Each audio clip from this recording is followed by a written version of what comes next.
Olá, comunidade Fainó, olá, comunidade gigante da internet. Este é mais um Papo de Futuro, um talk show que a Fainó promove para a gente conversar sobre assuntos diversos e assuntos interessantes para toda a nossa comunidade.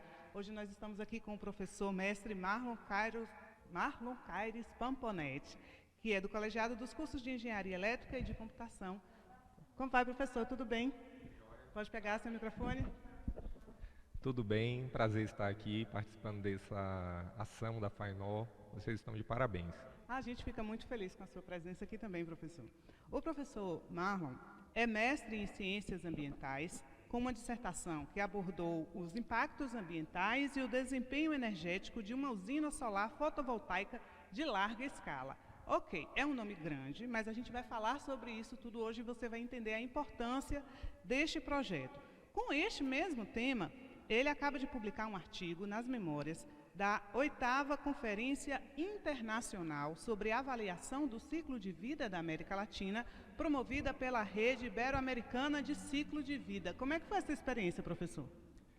Na verdade, assim, quando a gente entra no mestrado, a gente assume, dentre os compromissos, de fazer as publicações científicas para a contribuição que a gente tem no grupo de pesquisa, do qual eu fiz parte, né? Eu tive essa oportunidade sob a orientação do professor Luciano Brito e outros pesquisadores também que compõem essa rede de pesquisa do ciclo de vida aqui na região sudoeste e sul da Bahia. E como é que fazer essa publicação num evento internacional? Exato. O fato da gente estar engajado num grupo de pesquisa, isso torna tudo mais fácil, porque o grupo de pesquisa denominado GEMA, que é Grupo de Estudo em Meio Ambiente e Material, ele já tem uma trajetória na pesquisa do ciclo de vida de produtos. Então, quando você entra e faz parte de um time como esse, obviamente que tudo fica mais fácil. Muito bem. Esse aqui é o Papo de Futuro, promovido pela Fainó. Você pode deixar sua opinião aqui mesmo no YouTube e diz pra gente o que você está achando das nossas conversas e também, é claro, você pode deixar sua sugestão do que a gente pode conversar aqui. Como nós estamos numa instituição de ensino superior focada nessa qualidade de ensino, a gente tem diversos assuntos sobre os quais a gente pode abordar, então fica à vontade, de repente você tem uma certa curiosidade sobre uma coisa ou outra, manda sua sugestão aqui para a gente, que a gente tem sempre pessoas que possam falar sobre os assuntos mais variados e falar muito bem aqui na Fainó, como é o caso do professor Pamponetti. Professor, em linhas gerais, para quem está acompanhando a gente agora, do que se trata o artigo que o senhor publicou? O artigo ele vai avaliar e responder algumas perguntas que motivaram a pesquisa. Muito é dito sobre energia solar fotovoltaica no que diz respeito à sustentabilidade. Tá? Então, é até uma palavra que já está bastante desgastada. Né? E, assim, a pesquisa ela se propunha a quantificar essa sustentabilidade. Né? Porque você tem diversas fontes de energia e, obviamente, que o impacto de cada fonte de energia no meio ambiente difere. Então, nessa pesquisa, utilizando a metodologia da avaliação do ciclo de vida da usina, que se estende também a qualquer tipo de produto ou serviço, é uma metodologia bastante consolidada, foi possível quantificar essa sustentabilidade e responder a questionamentos que nortearam a pesquisa, como, por exemplo, a importação dos painéis fotovoltaicos, isso contribui em quanto? Reduziria em quanto a produção no Brasil? Então, diversas perguntas a gente conseguiu responder com essa modelagem do ciclo de vida da usina. Então vamos por partes. É interessante, é sustentável, economicamente inclusive, a implantação de usinas solares, como a gente fala leigamente, de energia solar, de captação de energia solar? Sim, a pesquisa mostrou que a usina solar fotovoltaica de larga escala, que foi o recorte da pesquisa, somente para diferenciar, Sheila, das usinas que são instaladas nos telhados residenciais. Tá? A delimitação da pesquisa não contemplou esse tipo de usina, justamente porque já existem muitos trabalhos que falam sobre essa geração distribuída. Tá? A nossa pesquisa, ela considerou as usinas de larga escala, que são como se fossem, entre aspas, usinas hidrelétricas pelo porte, porém produzindo energia a partir do sol. Não é aquela placa que a gente tem em cima do telhado. Não, não. Ela é composta também de milhares de placas. Por exemplo, a usina que nós modelamos considerou a implantação em Bom Jesus da Lapa, porque inclusive existem usinas de larga escala operando lá em Bom Jesus da Lapa, e foram 501 mil painéis lá no Parque da Lapa. Tá? Então, obviamente que a amplitude da construção difere de uma usina de pequeno porte, Claro. tá? Que aproveita, por exemplo, o telhado de uma residência. Então, numa usina em larga escala, isso não acontece. A usina ela vai desmatar uma área para instalação dos painéis. Isso aí já difere das usinas nos telhados. Tá? Certo. Nesse caso, professor, a sustentabilidade econômica dessa usina, ela justificaria a implantação desse tipo de equipamento? Sim. A viabilidade econômica, ela já existe, né? A partir do momento que as empresas, como aqui ganhou a concessão do Parque da Lapa, ela implementa, ela já faz um estudo prévio de retorno econômico. A questão o ponto de vista ambiental é que havia essa lacuna em responder, né? Em quanto tempo haveria o retorno ambiental? Então, por exemplo, um dos indicadores da pesquisa chama-se taxa de reutilização da energia fóssil. Tá? Então, a pesquisa mostrou que a usina solar modelada no Brasil, aqui na região Nordeste, ela consegue retornar para o Sistema Interligado Nacional de Energia Elétrica 7 vezes mais energia do que a energia fóssil gasta na sua construção. Então, assim, aí a gente verifica a sustentabilidade. Quando esse indicador, chamado FAIR, é maior do que 1, tá? Significa que ela retorna mais energia renovável do que a energia fóssil gasta na sua construção. Em grosso modo, ela traz mais lucro do que gasto para a construção dela. Exatamente. Ambiental. Lucro ambiental. Lucro ambiental. Exatamente.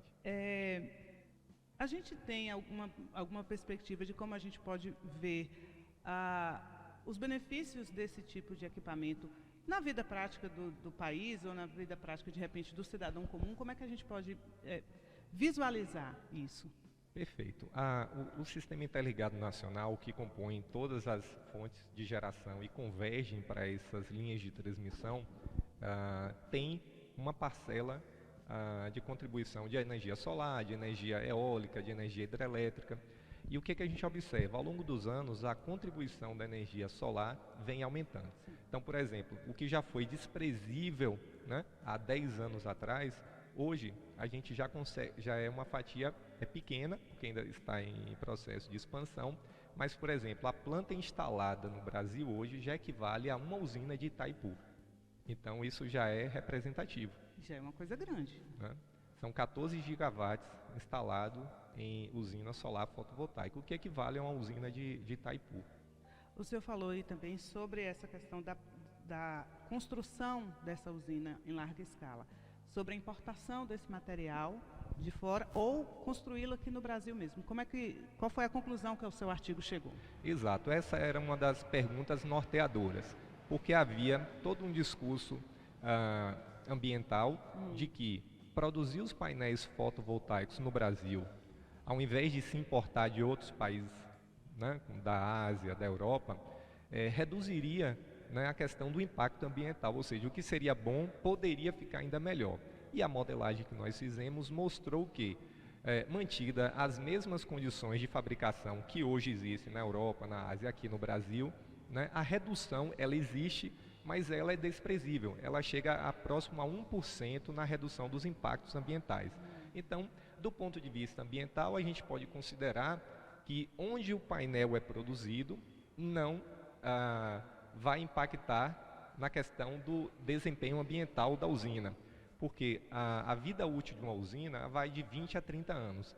Então, o que eventualmente seria economizado com transporte transoceânico ao longo de 20, 30 anos se dilui.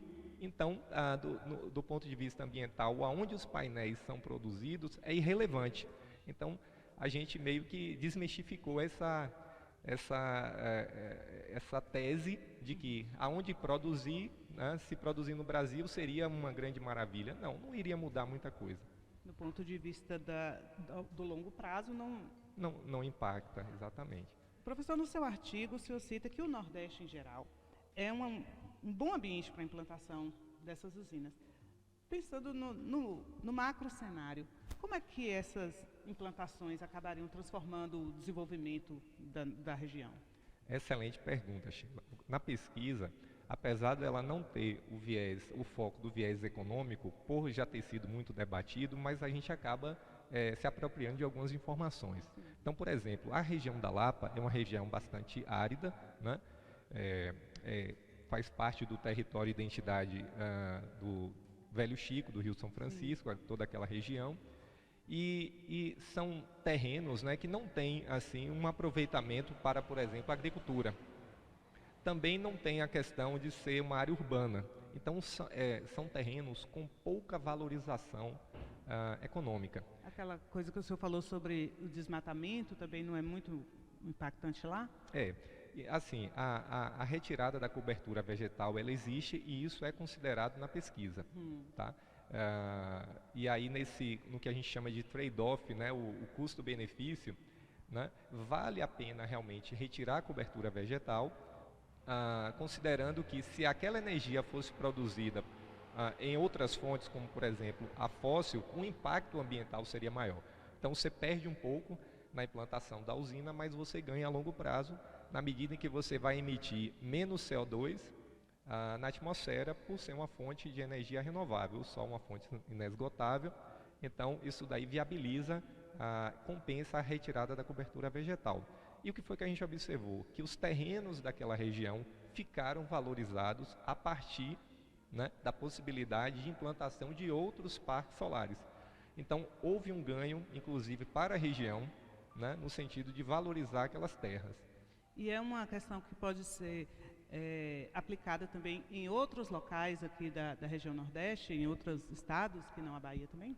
Excelente pergunta. A gente observou, numa das análises que a gente faz de estudo de sensibilidade, se essa usina que foi modelada, né, em Bom Jesus da Lapa, fosse implantada na região Norte, ou na região Centro-Oeste, ou na região Sul, né, o que é que mudaria?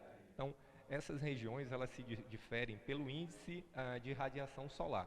A região Nordeste é a mais privilegiada do país, mais especificamente a região da Lapa, por exemplo, e aí ela se estende ali até o Ceará, que também é bastante interessante. Tem um índice de radiação solar muito bom, dos melhores do Brasil, né? Agora, mesmo no pior cenário, que é a região sul do país, que tem o menor índice de radiação solar, ainda assim há um superávit ambiental, ou seja, a energia renovável que é produzida, né, ela supera em muito a energia fóssil que é utilizada para a sua construção. Então há também o retorno em qualquer região do país, inclusive na região sul. Obviamente que a gente está numa região privilegiada que é o Nordeste e aqui o ganho, né, ele é maximizado. Olha, vou tentar dar uma apertada no professor agora. Essa pergunta não foi combinada. Professor, dá para a gente fazer uma comparação em termos do que o senhor indicaria entre a produção de energia hidrelétrica ou, de repente, eólica, a energia solar e a energia fóssil? Como é que o senhor avalia esses modos de captação? Excelente pergunta. Você citou 4 fontes e não existe o interesse de que uma fonte tenha um predomínio. Isso não é bom, porque cria uma dependência daquela fonte. Então, por exemplo, a gente vive um momento agora, por exemplo, de baixa dos reservatórios na região sudeste. Tá? Então, isso daí já está impactando na geração hidrelétrica, a ponto da ANEEL, que é a agência reguladora, a estabelecer a bandeira vermelha a partir desse mês agora de dezembro. Então a gente já vai pagar uma taxa a mais, porque não está sendo gerada na hidrelétrica. As usinas termoelétricas, que são poluentes demais, porque usam combustível fóssil, elas vão entrar em operação para suprir essa demanda da energia. Só que além dela gerar, né, a questão de CO2, um impacto muito maior, ela também é mais cara, a usina termoelétrica. Então, na verdade, o país ele trabalha com planejamento para diversificar todas as fontes.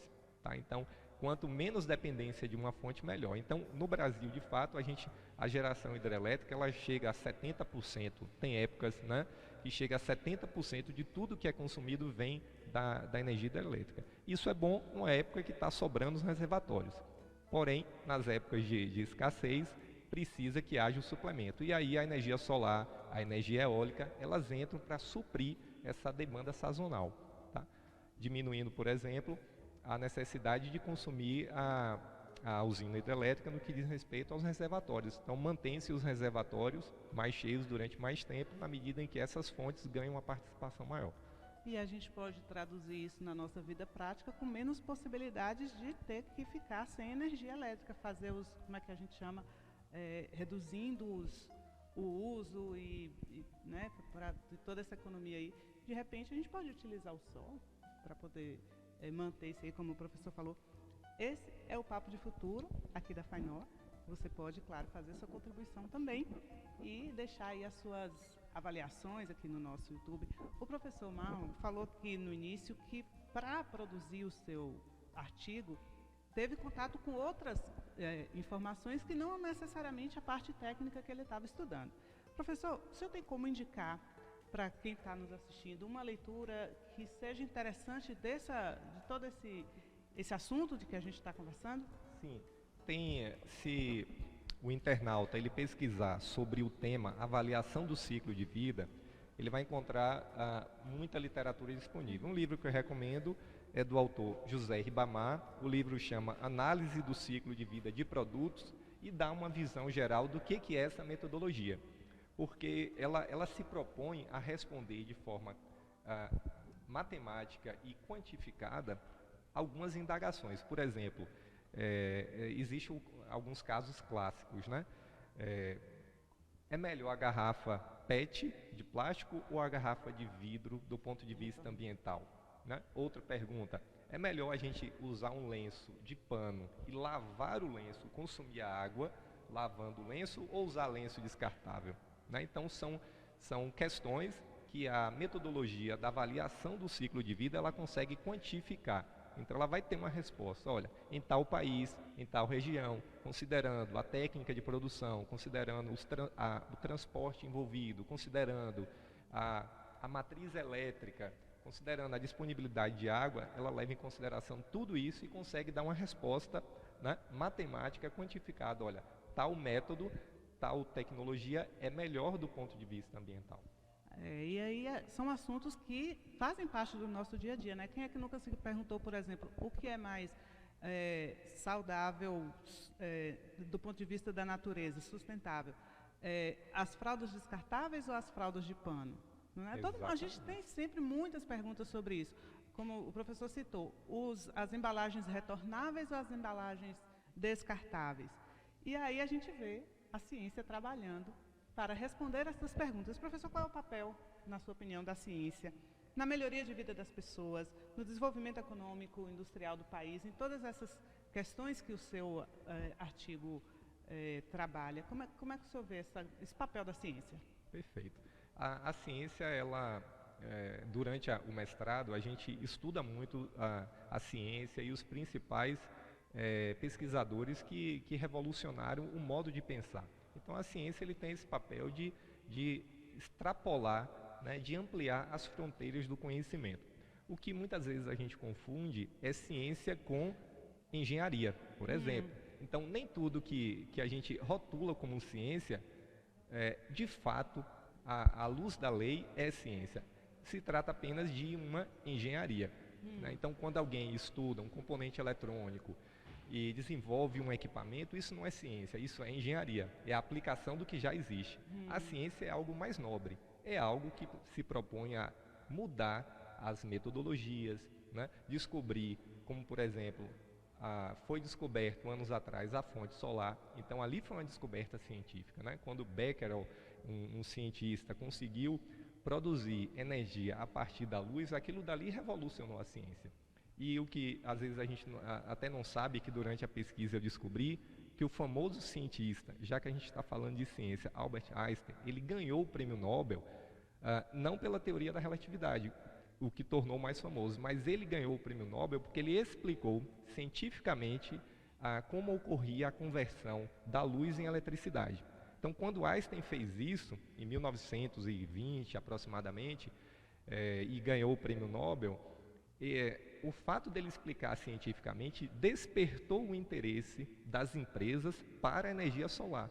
Então, veja, se Einstein não tivesse conseguido explicar, dado a fundamentação matemática para a conversão, porque antes disso era apenas um fenômeno. Conhecia-se o fenômeno, mas não sabia como aquele fenômeno realmente funcionava. Então, a partir dali foi que a energia solar ganhou um desenvolvimento e um interesse das empresas. E é isso, e você saber como funciona, por que funciona, é o que dá a possibilidade de você trabalhar e criar equipamentos em cima daquilo, modificar o modo de vida das pessoas em cima daquilo. Professor, o senhor é um engenheiro e também é um pesquisador, um cientista. Como é que o senhor vê a atenção que a ciência tem recebido ultimamente no nosso país, tanto da população, a credibilidade que a população dá, e do incentivo do governo, das instituições? A gente vive um momento de transição, né, política no país. A gente vem aí de 16 anos de um governo, né, progressista, e atualmente há 2 anos a gente mudou completamente, foi para um governo, né, conservador, e obviamente que as políticas públicas elas ficam influenciadas nesse sentido, né? Obviamente que a gente não percebe até o momento um desmerecimento da ciência. Pelo contrário, a gente tem hoje no Ministério da Ciência e Tecnologia o astronauta Marcos Pontes, né? Inclusive, recentemente, dentro do Ministério da Ciência e Tecnologia, foi descoberta a propriedade da nitazoxanida, espero que tenha falado corretamente, me desculpem aí os farmacêuticos, tá? Descobriu a propriedade dela combater a questão do coronavírus. Então, isso foi desenvolvido dentro do Ministério da Ciência e Tecnologia, que está chefiado por Marcos Pontes, né, o astronauta, né? Então, assim, a gente não percebe um desmerecimento. Pelo contrário, a gente vê que existe uma transição, está ocorrendo essa transição, e a ciência continuará valorizada, né, só que agora com uma nova abordagem, com novas diretrizes, vamos dizer assim. E para a pessoa que está nos assistindo, de repente é um menino ou uma menina de 17 anos que está querendo entrar na faculdade e está pesquisando essas diversas possibilidades que ele tem, se interessou pela parte da engenharia elétrica, vamos dizer assim. Que conselho o que o senhor dá? Assim, eu acho que o perfil do engenheiro, né, é aquela pessoa que tem curiosidade de conhecer como as coisas funcionam, né? Então, se aquela criança, os pais também podem identificar isso, né? Se aquela criança que tem curiosidade, que quer abrir um equipamento, descobrir o que é que tem dentro, que gosta de entender tecnicamente como funciona um tablet, um celular, um notebook, ela já tem um perfil naturalmente da área de tecnologia. Então ela pode vir a ser um excelente cientista ou um engenheiro, tá? Ou as duas coisas combinadas, enfim. Então, quem tem esse desejo, o jovem, o adolescente, de descobrir como as coisas funcionam, não só pelo fato de descobrir, mas a partir dessa descoberta, ter a capacidade de influenciar em novas descobertas. Tá? Isso é interessante, você aplicar ali o seu conhecimento ou criar esse conhecimento conjuntamente e, de repente, trazer mudanças para a comunidade, mudanças para o país, mudanças para o mundo, né? Albert Einstein mostrou isso daí. Professor, esse é o Papo de Futuro. E no Papo de Futuro a gente sempre termina fazendo projeções. Como o senhor projeta, como a gente está falando aí de energia solar, como o senhor projeta isso para daqui a alguns anos? O que a gente pode esperar? Vamos falar aqui do nosso país, o que a gente pode esperar da energia solar influenciando aí nas nossas vidas daqui para frente? Exato. Por incrível que pareça, a disponibilidade da energia solar, o quanto chega de energia à superfície terrestre é suficiente para alimentar todo o planeta. Não precisaria nem de outra fonte. Então, do ponto de vista matemático, o recurso solar ele é capaz de suprir toda a demanda energética do planeta. A grande questão é a produção das placas solares, a produção dos equipamentos, dos inversores, transformadores, tudo que está envolvido com a construção da usina, obviamente é a limitação, né? Então, hoje a gente vê, por exemplo, a reutilização, uma coisa que está crescendo muito, a reutilização do espelho d'água das usinas hidrelétricas para instalação de painéis, evitando, por exemplo, o uso de áreas, né, que estão preservadas. Então, já que aquela área está ocupada pelo espelho d'água da usina hidrelétrica, então seria reaproveitado aquele espaço e haveria um potencial maior de geração, combinando a hidrelétrica com a solar, né? Obviamente que dentre as fontes de energias renováveis, a gente tem não só a solar, mas a gente tem a energia eólica, que está crescendo bastante, que tem um impacto também, toda a produção de energia ela tem um impacto, né? Quando a gente fala de sustentabilidade, é aquela energia que vai impactar menos, ou que pelo menos ela não consuma os recursos não renováveis, como por exemplo o carvão, o petróleo, tudo isso, né? Então, a gente tem também a biomassa. A biomassa é muito interessante porque ela resolve dois problemas. Ela resolve tanto a questão da geração da energia, a necessidade do uso da energia, como, por exemplo, o tratamento do lixo, né? Então, o que é lixo passa a produzir energia. Lixo orgânico, no caso, que seria no caso da biomassa. Então, a gente tem aí um cenário bastante favorável para que a geração de energia ela se torne cada vez mais sustentável ao longo dos anos. Então, o desafio para o futuro é tornar a captação dessa energia mais barato, mais fácil, mais viável, é isso? Exatamente. A ciência ela continua, né, expandindo essas fronteiras do conhecimento. Então, por exemplo, quando se usa um petróleo, né, o petróleo, as pessoas conhecem o petróleo como uma fonte de geração de energia. Então, tem lá diesel, tem querosene, tem a gasolina, que são, né, derivados do petróleo. Porém, existem propriedades medicinais no petróleo que ainda não foram descobertas. Então, quando você imagina utilizar um petróleo que pode, né, ter ali cura de várias doenças naquele material, sendo que há uma energia que é renovável, como o sol, a energia eólica, então daí você percebe que a gente pode estar queimando, entre aspas, né, a cura de algumas doenças, né? Tratamentos de pele, enfim. E sem necessidade, a gente poderia estar usando outro tipo de produto para conseguir essa energia. Exatamente. Professor, muito obrigada pela sua participação. Já deixo aqui as portas do Papo de Futuro abertas, porque você percebeu, a gente tem muita coisa para falar sobre isso, e se for entrar em ramificações desse assunto, meu amigo, é muito Papo de Futuro. Não é isso, professor? Tá. Eu agradeço, Sheila, parabenizo o marketing da Fainol por essa ação. Tá? Gostaria de falar para os internautas que quem se interessou na metodologia do ciclo de vida, tá? Existem diversos materiais e livros disponíveis na internet. É uma metodologia bastante interessante, tá? É matemática aplicada à sustentabilidade, aplicada também à questão econômica. Então, agradeço mais uma vez a oportunidade de estar podendo divulgar a metodologia do ciclo de vida, o trabalho que nós fizemos e continuo à disposição. Nós é que agradecemos por esse compartilhamento de conhecimento sempre bom. A gente está recebendo e entendendo um pouco mais aí de várias áreas. Professor, muitíssimo obrigado. Obrigado a você também que nos acompanhou até aqui. Mais uma vez, fique à vontade para deixar seus comentários aqui no nosso canal. Este é o Papo de Futuro da Fainol e a gente se vê logo, logo.